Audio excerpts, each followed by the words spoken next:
Hello there. I'm Scotty. You're not. The weather's weird today. It was storming this morning and it was normal temperature. Then it got hot. Well, once it gets this side of the building, once the sun goes down, starts going down, it gets really hot because the sun's beating on this side. So, got the air conditioner on. But anyway, we are talking about Final Destination 3. This is weird. I started watching it and I got tired, so I went to lay down. And I dozed off a little bit, and then I had to sit on the toilet. So I put it on HBO Max from where I was watching it. Which I got to the part with the girls in the tanning beds. I was technically done with that part, but I watched it again. So, Final Destination 3. This is another one. I watched the first two. I knew this was coming out. So, yeah, and we got the DVDs. And the DVD had a special feature. It was a choose-your-own-adventure game of sorts. Kind of like the Goosebumps books. That you give yourself Goosebumps. It's one of those things you could pick and choose which one to do. I will talk about that at the end. Because I will do that. I'm just going to go through the film here. After not being able to be involved with the last one, James Wong and Glenn Morgan returned to do this movie, and James Wong wanted to return to the idea of characters knowing each other, unlike in the last one where they didn't really know each other because all her friends died right away. So here's true. And they also, James Wong, he knows how to mess with me. Roller coasters is another fear of mine. I ain't getting on a plane. And I ain't getting on a roller coaster neither. I've been on roller coasters, but the heights always keep me. I couldn't do it. My mom wanted me to go on the corkscrew at Valley Fair. Once I found out it spins upside down, nope. I know that technically the centrifugal force wouldn't allow you to fall. But still. I'm not comfortable being upright in there. I sure as hell ain't gonna be upside down. They had those ones that like the big little boot or whatever it is that go like that. I was a kid, cut all the way down to the bottom and just sat there because I did not want to have anything to do. No, I'm not one for rides. So, yeah, not for me. No sir. But yeah.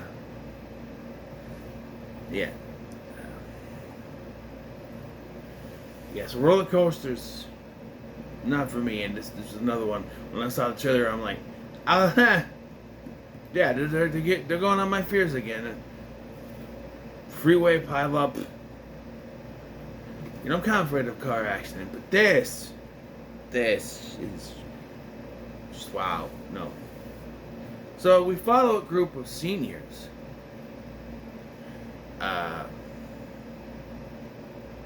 On a trip to an amusement park. And fun fact, I was actually a senior in 2006. 2005-2006 year. I was a senior.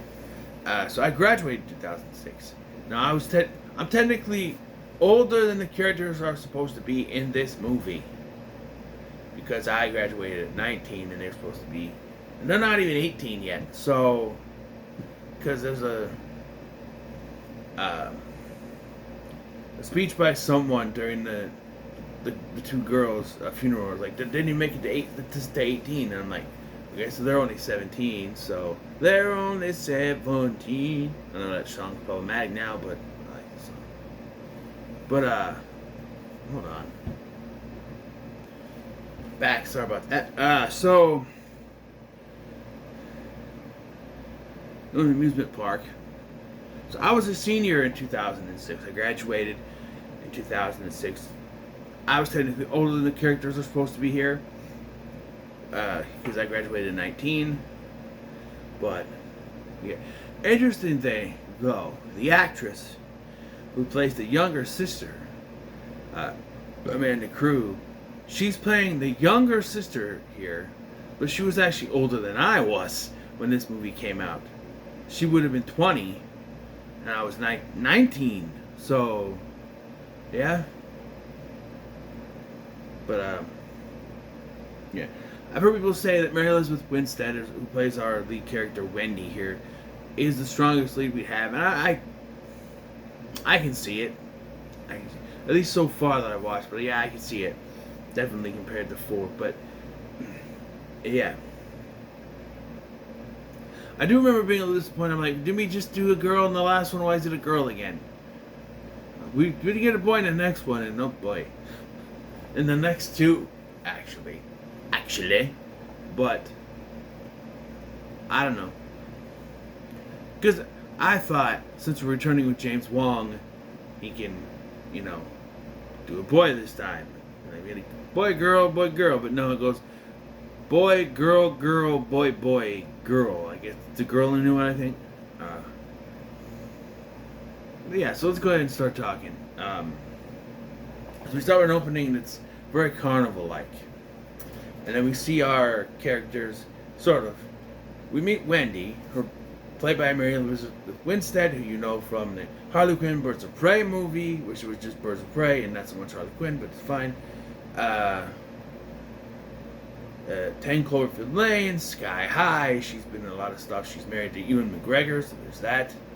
And then her boyfriend Jason is played by Jesse Moss, who you may have seen in things like,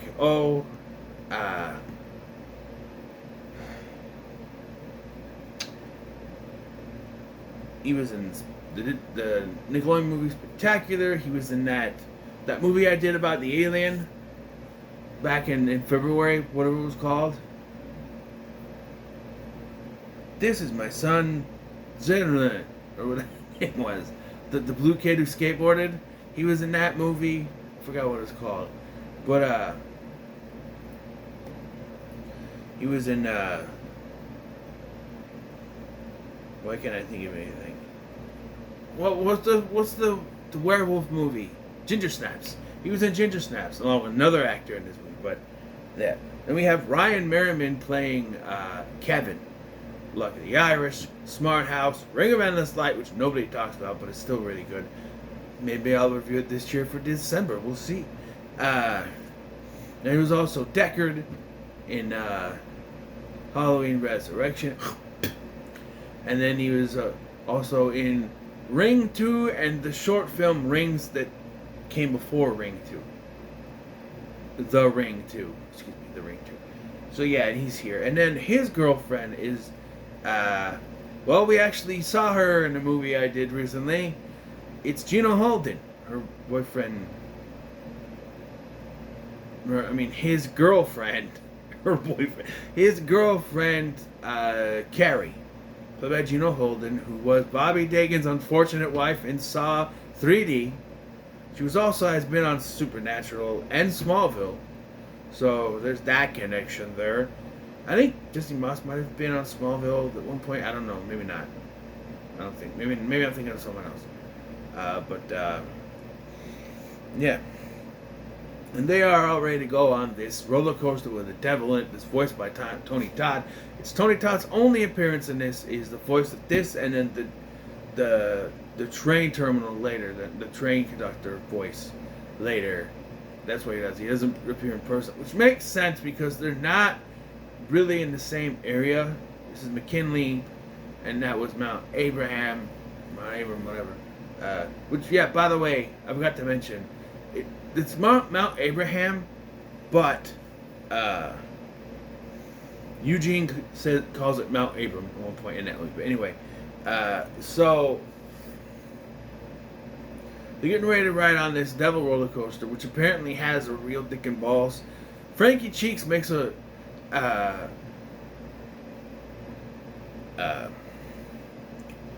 reference to it, but we don't see it, obviously. But apparently it's anatomically correct. So, apparently they made it anatomically correct. They must have had to really have tried to hide that. It's like, if you put your hands like that, you can cup your hands like that. You can look like you're holding the devil's balls. Yeah, Frankie Cheeks, played by Sam Easton. I haven't seen him in anything else, but we have Ashley and Ashlyn, who are played by Shaylin Simmons, and actress whose name I don't have the thing out. The actress name I do not know, but they were in other things. Shaylin Simmons, who plays Ashley, was in It. She's the little girl that dies at the beginning, the original It. She's been in other things. trying to think. She was in a remake. I don't know what it was, but she was in. But no, Mary Elizabeth Winstead was in Black Christmas, and so was the other actress, Crystal Lowe. I remember her name. She was in the Black Christmas remake, 2006 one. With the guy's yellow and make cookies out of his mother's skin. That one. Who directed that? Oh yeah, Glenn Morgan. Also, his wife, Kristen Cloak, who played Val Lewton, was in that movie too. I keep forgetting there's a connection there, right? Came out the same year as this movie, but and then Crystal Lowe was also in a far superior sequel, Wrong Turn 2. It's schlock. In that movie, she was also with Texas Battle, who plays the hell's his name? I'm three. That's three. That's three. I'm the man. I'm the man. I don't remember his name, but I can't think of it. We'll just call him Texas Battle for now. He's in this. And you have Chris Lemke, who was also in Ginger Snaps. Yes. And he was also in an episode of Psych. And other things, I'm sure. I don't remember anything else. But, yeah. And then there is also Alex Johnston, who was the replacement for Cara Delicia in season 3 of So Weird. She was also on a Canadian show called Instant Star, and that was a good show. I watched it on the end back in the day. It was a good show. But that pretty much rounds them out, right? Lewis. Lewis is the name. I'm a Drew Carey Show fan. How do I not know his name is Lewis? Lewis is the name of Texas Battle's character. So they're all at this carnival, and Kevin takes a snapshot of someone's camel toe. A character who we never really see. There's like Stacy. Her name is Stacy, but we never see her outside of that. I already mentioned it, but we also meet her sister, Amanda Crew. Lucy.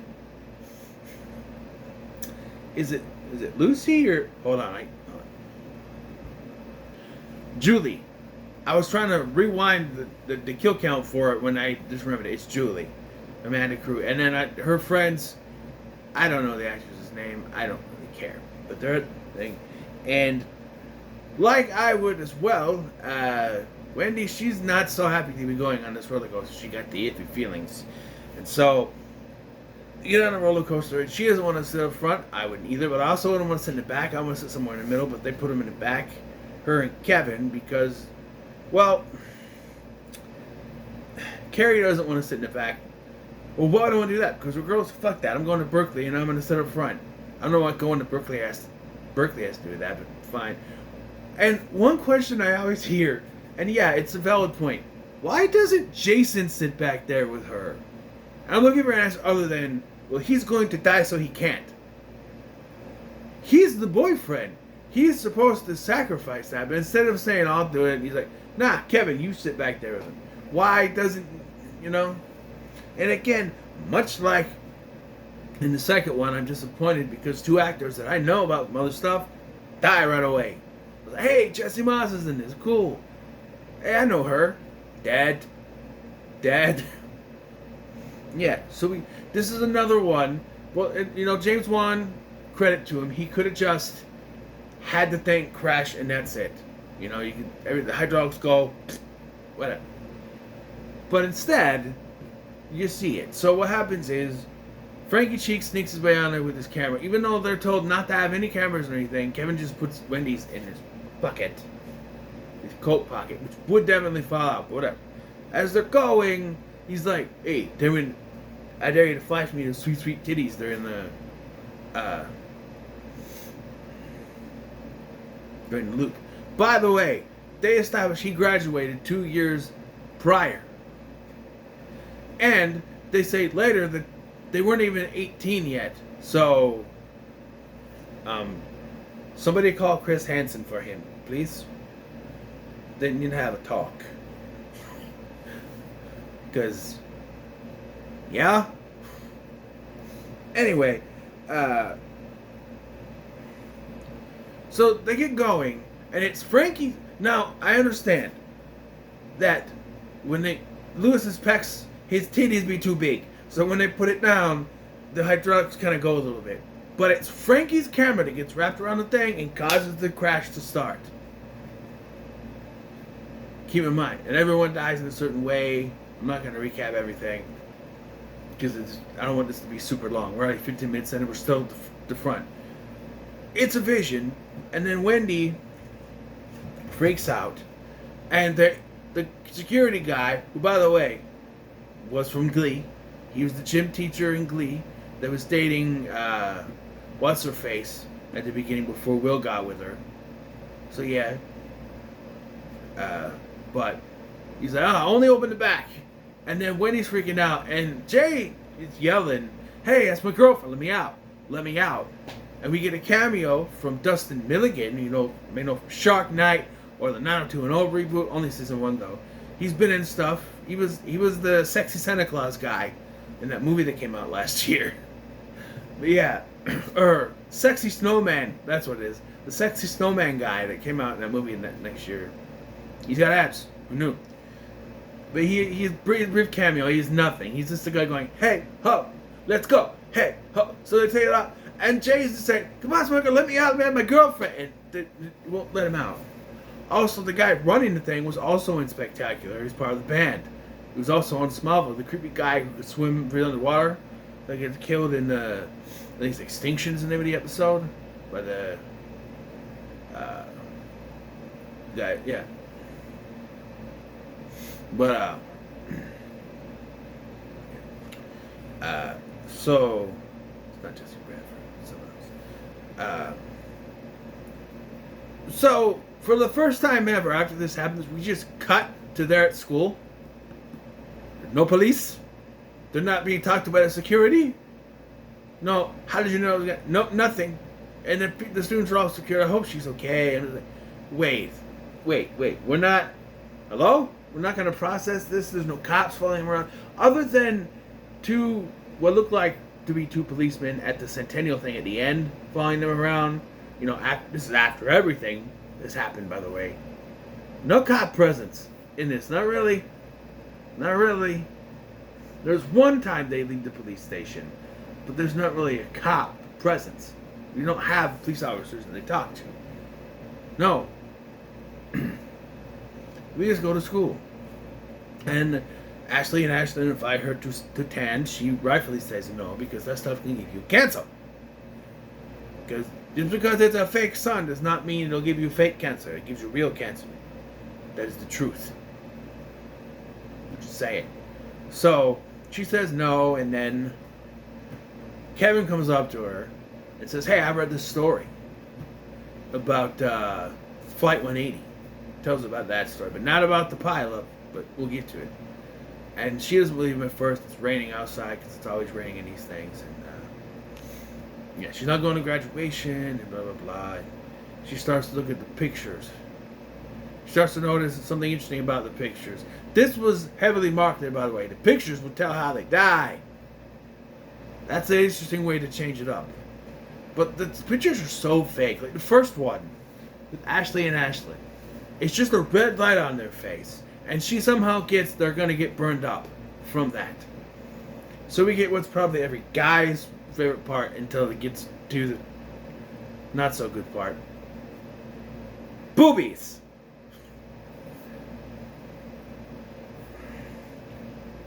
And it's weird when you have to watch this with, you're an adult, but you have to watch this with someone you also consider an adult.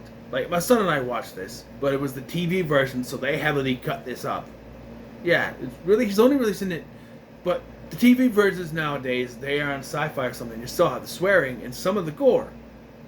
Because Sci-Fi does that now, because of Chucky, made them change the thing. I don't know if they still do it, maybe they still do. But they allowed Chucky to have swears, so they started doing that with other movies. So, I don't know if they still do that, but so they still have the gore and the swears, but they still cut around the titties. So, yeah, so we watched the first 3 on cable, but it was only the first 2 at that point, and then this one. So, this one later. And I personally brought 5 over after realizing, hey, we could watch that one, because he doesn't need to have watched 4, because that's disconnected from that. So, yeah. But, yeah. But what I want to point out is, I watched this alone for the first time. And then my grandpa wanted to watch a movie, right? Because it's always weird you're watching something with an adult, there's swears or something, and you're a teenager or something, and you think, oh, because like I watched Bill and Ted with my mom's first husband, and I get to, you killed Ted, you medieval dickweed. I think he's gonna freak out. No, he's just watching it. He was the quiet one. Here, I remember watching it, and there's nudity in it, right? Because, the nude part.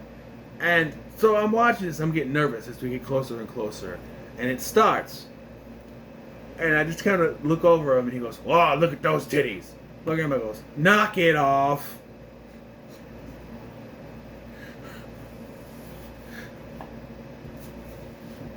So there they were. But, yeah, I was watching this with my grandparents.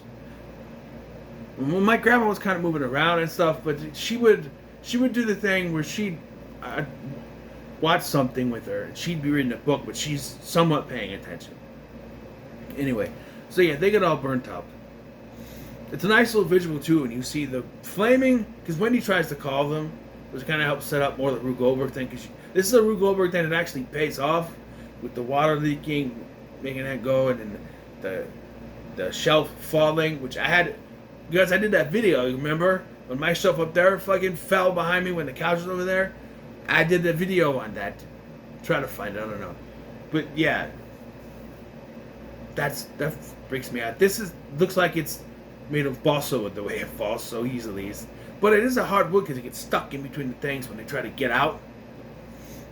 And, the other version I'll tell you about but later. But, yeah, and they burned up, and you get the visual of the burning tanning beds. Getting a tanning bed! Stupid broken heat element. Good thing he didn't get it up. The tanning bed's on fire, and it snap cuts to a funeral. And I love this rant by McKinley, because he's like, Marilyn Manson lived to 70. Osama, still kicking. He names one more person, and he's like, all these bad people still alive. These two girls never done shit to anybody. They don't get to see 18. Brilliant. I like how when Kevin and Lewis grab me, he's like, oh, okay. He has a point though. It's not right. And Frankie seems to think it's his fault. By the way, he calls himself Franklin Cheeks here. And you guys wouldn't make any sense, but there's a deleted scene where he's changed his name from Frankie to Franklin Cheeks.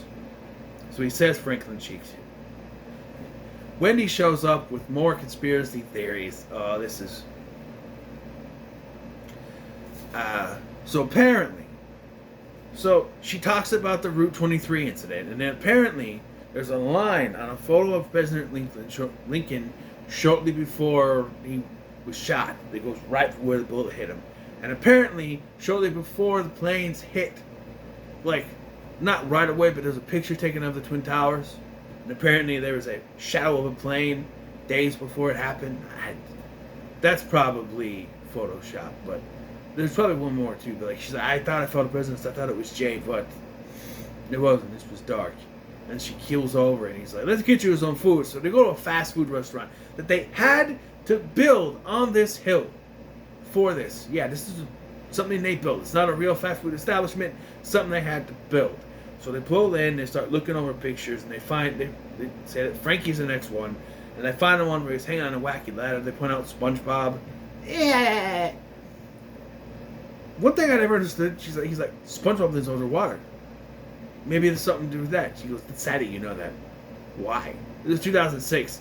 SpongeBob was still somewhat in his prime. Not really. This was after the movie, right? So, still somewhat, I guess. But, yeah. So, we get the first instance of the Watch Out song. There is someone walking behind you. Turn around. Look at me. Not just playing Wyatt plays, it just us. Right? The other times they turn it on, right? He plugs in the radio. Rocky Mountain High. You turn it, highway to hell. You know, it just comes on. Where here, turns out by itself. They're not listening to something on the radio. It just turns on. And it's a creepy-ass song. Well, the truck is backing up down there. They are able to alert the guy behind them and not in front of them. But it doesn't matter because the truck comes speeding up. They're trying to get the guy to respond, but it's not. And they jump out just in time, and we find out that it's actually Frankie Cheeks. Yes, I'm saying his full name. Frankie Cheeks. And he gets the propeller of the fucking engine in his head. Nice little gore there. There's CGI adjustments. There's some nice gore here. And they're like, oh, well, I guess it wasn't the pictures.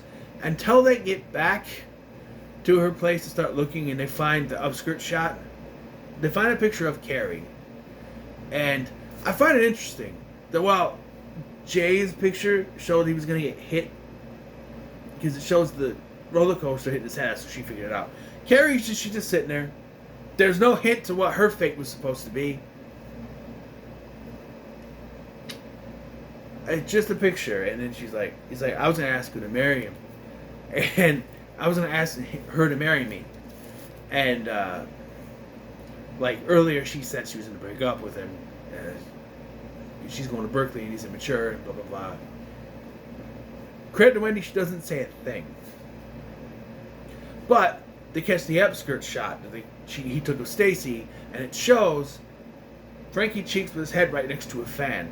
That's how he was died. So they start looking it up, and next is Lewis. And it looks like a really I'm thinking when she takes this picture, why would you do it then? It's really just of his ass, right? Because he's hitting the hammer down, and then she takes the picture so it looks like it's coming down on his head. He's like, oh, the team that he's playing for is the Sultans. So he's going to training right now. So they go to visit him. And he's like, man, fuck that. They ain't going to get me. No. And then there's so much moving. This is one where it's like, what's going to happen? This is one of the Rube Goldberg things where it's not Rube Goldberg, but it's Rube Goldberg. It's like, well, there's stuff happening. There's a ghetto blaster. Yes, I call it that. Boombox. My mom called it a ghetto blaster. I'm from the 90s. I should call it a boombox. There's a boombox, and it almost falls on a puddle of water from the fountain. That's a hazard in itself. In a weight room, I'm just saying, put a fucking towel down. But a lot of stuff is shaking, and it causes these two blades that are actual real blades for a display of something that is just their logo, to come down and cut the ropes between these two weights. And so when he brings it down, he comes down, swings over, bursts his head. They had a practical head for this, but decided to go fucking CGI, and it does not look good. This is not my best one. No. Again, no police. They just walk out. They change their clothes, and then they walk out, and they're like, okay, we gotta go find Ian and Aaron now. So they do. And you got Ian McKinley shooting a pigeon and killing it. It's important. It is, really. Seriously, it is. So they try to tell them what's going on. They don't believe them. Right? And so there's this whole conversation going where Ian says, what if the last person in line was to take initiative to... Well, you can't do that, but they don't know that. You know? I would have liked to see Wendy just grab the nail gun and try to shoot herself in the head and it doesn't work. Actually, that would have been an interesting way to do it. Right? He grabs the nail gun and shoots her. It flies back at him. Kevin saves him. And then it ends up hitting something else, bouncing off, and killing Aaron. She can't die.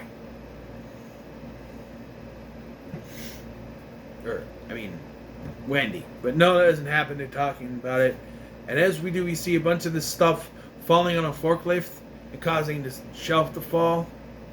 Hammers and everything. And it eventually leads boards falling, flying, going through his saw that he's using to cut wood. Makes the wood fly. knocks Aaron down into the nail gun, and it wouldn't do that though.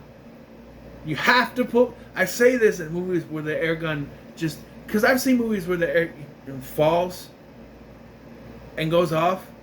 It doesn't do that. You have to pull the trigger for it to work. So her hitting it wouldn't trigger it to go off, but for the kill, it's effective.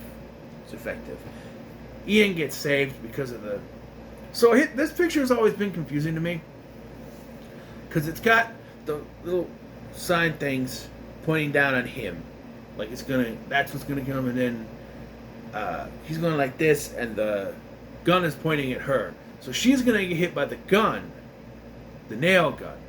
So him was supposed to be those things, I guess. A lot of people have pointed, well, he wasn't actually supposed to die here, and it's later.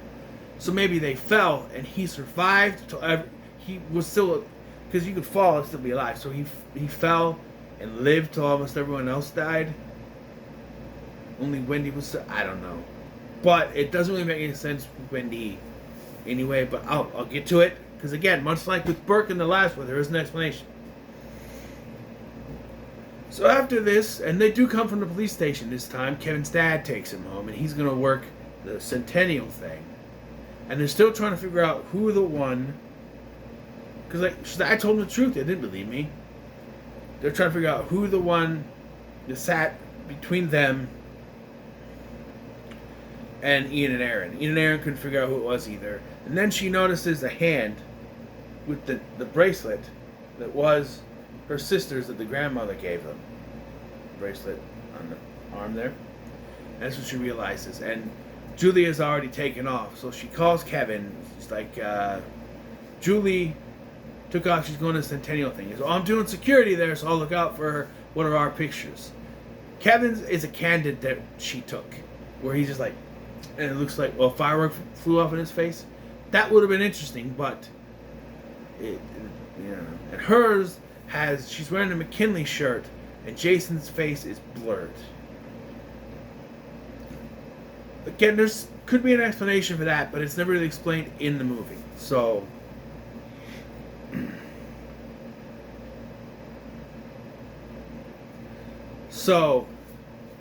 we get to this thing. It's a little set piece.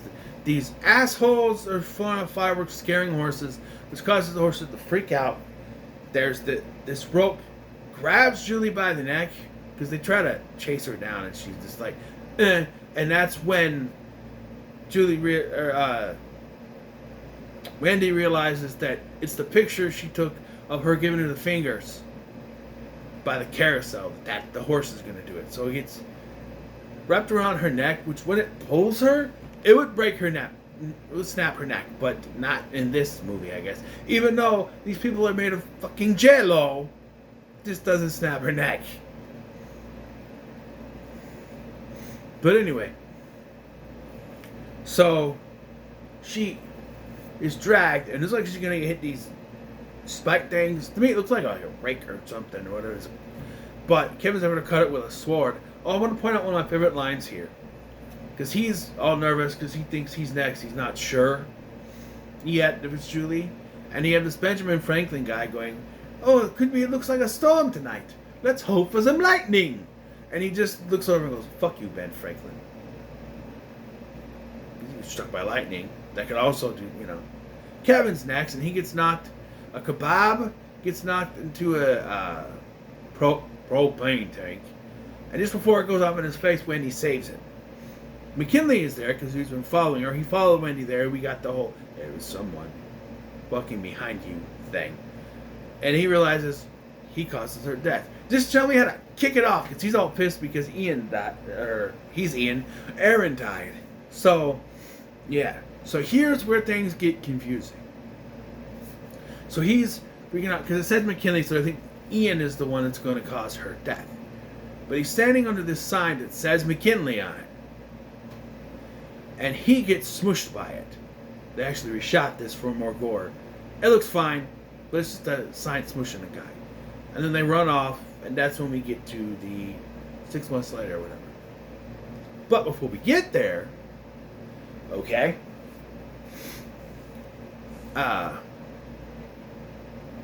Because when it starts again, it goes after Kevin first. So that means it skipped Julie. Well, you see, actually, much like Officer Burke in the last one, fireworks flew at them, and Kevin pulls her down, which made it skip her and go back to Ian. So the sign was meant for her, but and maybe those weren't gonna hit her. I don't know. I just realized that the sign was meant for her, but Ian took too long, and the stuff that made it go off, And so he is. If you can think, well, he's not next, so he wouldn't die. But if he's in the way of it, he's then stopping her from dying, so it's going to skip her and go next to him. Go to him next. It makes sense, trust me. And then they go 6 months later. It's now Thanksgiving time. They're ready for a big game on Thanksgiving. She's bringing her roommate and her friend with, and they're all happy. We get Tony Todd's voice again, and then she gets nervous. She sees all the stuff, the tanning place, the logo of the football team, everything up there. She gets nervous. She goes, "Hey, why don't we get off here?" And yeah, so they go to get off, and there's these football guys that come in, and then Julie's standing there, and I'd be like, "Oh yeah, we're just getting off. Just back up." And so, yeah, but no, they get back on the fucking train. And she's talking. "Oh, I thought I'd take the train and meet up with you." And he's, "Oh, let me introduce you to my friend, my roommate." And then she sees Kevin, and that's when you know shit's gonna hit the fan now. And yeah, she has another vision. Kevin goes through the window, or no, Julie is next. I'm sorry, not Kevin. Julie gets hit with this metal thing. Kevin goes through the window, and then the whole thing crashes. Her two friends die, which this is a whole nother thing. Then it would get her first, but then Clear was killed there's no order for her. She's the only one left, so I don't know. And she's still alive, and another train comes barreling down the train tracks. She got a broken leg, so she can't move. I don't think she'll be able to anyway, and it's a vision. But what's the point of giving her a vision if they can't stop it? It's like, this is gonna happen. Psych, you can't stop it, bitch. I don't know. And we are led to believe that they died. So, yeah. Apparently, some people think they survived this. I don't see it. There's no way they could have. But yeah, that's how the movie ends. People around the world join hands, start a love train. Love train. I want to point out, I like the soundtrack here. That There's Someone Walking Behind You song, this one, and even that Roller Coaster of Love. Say what? That song is really cool too. But let's talk about the extra DVD feature. It's not on the Blu-ray, but it's on the DVD, which is why I want to get another copy of the DVD so I have it. You can play this game, choose your own fate. Choose your fate, I think is what it's called. The first thing you can do is you pick whether it's heads or tails. I'm not sure which one it is, but if you pick the one that's not the one that's in the film itself already, there's an interesting way you go with this. The vision happens while she's in line, not when she's already on the roller coaster, which, honestly, that should have been where it was. But only the 4 of them leave. The rest of the people die. The rest of the people get on there, they die. Only the 4 of them, Wendy, Jason, Carrie, and Kevin, leave. And then we're led to believe they live long, happy lives. Well, not long, happy lives, but long lives doing other things. Kevin becomes obsessed with Wendy. He gets restraining order on him, all that stuff. So wait, they survived, but death doesn't come after them? Because it's these little things to show what happened to them. Yeah.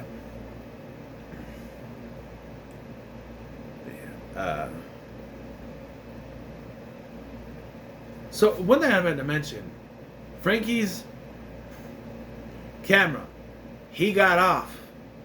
It wouldn't The accident wouldn't happen then. It's a plot hole. The accident wouldn't happen. He got off. The camera didn't get stuck. I know some people say, well, the hydraulics still... Yeah. And sure, death can course correct. But when they show that it's the camera that causes the thing to begin with. I don't know.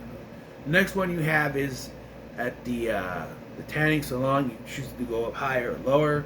And I think it's higher. And what happens is Ashlyn actually gets out of her tanning bed before the plank falls. But when she tries to help Ashlyn out, she gets electrocuted and they both still die. So it's really a moot point there. A moot point. Another one you could do is you can choose to honk again when they're in the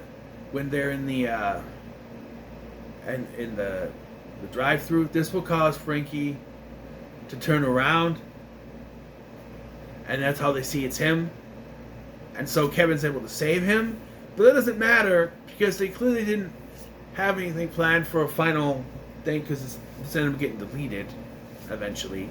Because later they just show him getting arrested, and it's like, okay, but if he's arrested, and the rest of them, well, because here's the thing, the original ending comes up. So I think with that, the original ending in mind, he would have been fine. Because here we're just going and skips them, and that's it. Because the original ending was different. But with the ending we have, this doesn't make much sense. So he gets arrested for harassment, and they ask you if it was worth saving it. And if you keep saying yes, it'll just keep replaying the scene again. You have to say no. And then canonically, he's still dead. He's dead again. So, yeah. Lewis's thing is that I don't know what you pick, but it causes him to automatically do this and get smushed quickly without the blades cutting it. Ian Aaron's thing is you can choose him to miss the bird. And when he does that, it's not a bird, because in this one, the bird flies in her face. No, miss the bird. In this version, the bird flies in her face and causes her to land on the thing, killing her. Unlike this one where, the one that's in the film where it's just a piece of wood. So, yeah. And then finally we have two different things. Here we get the alternate ending. If you choose which side the sign lands on when it hits McKinley, you'll get the original version, which is less gore, but then the movie ends with them walking off, and the camera flashes at the screen, and that's the end of the movie. Yeah. But if you choose to go on, then you get an Easter egg. Two characters' fates from the last movie that are canon, and I don't care what anyone says. They were meant to be canon because of what I'm about to say. So, if you are playing the game version, you will be prompted to click a newspaper, which tells you the fate of Kimberly and Burke from the last film. They met each other after not seeing each other for a while, and Kimberly's scarf gets caught in the wood chipper, and they both get taken in. Technically, he should be caught first because it would be him next, but they both died at the same time, so who cares? Yeah, they're dead. Canonically. It's a thing. And a lot of people said, I think that the writer or producer or something said, well, you can count it as canon. A lot of people don't. But it is canon. Let me tell you why. Because originally in this ending, when they're on the train, the subway train, Kimberly and Burke were supposed to be on that train with them. But one of the actors couldn't commit, so they didn't do it. So they were going to die either way. They just did it this way easier. So they're dead. Let it go. Let it go. They ain't alive no more. Right. They're dead. They're supposed to be dead. They wanted to have them be dead. They're dead. Okay? But I don't remember what it is that you would click. I think if you read the newspaper, it changes the ending, I think. Where, in this version, it's not a vision. The movie just ends when she gets hit with the train. So, Yeah, there it is. And you know, this is 3 solid films because I'm giving this a pretty good as well. 3 solid films in a row, I think. It's just too bad we couldn't keep that streak up. There's always one bad apple to spoil the whole bunch, you know what I mean? But this was still good. My favorite kill, or death, will go to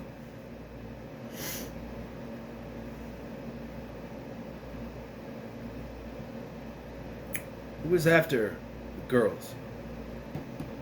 It wasn't Lewis. Was it one more? Frankie Cheeks. Go to Frankie Cheeks. Yeah. Go to Frankie Cheeks. That's what it was. I couldn't think of who it was. It's your favorite one, but you didn't remember who it was.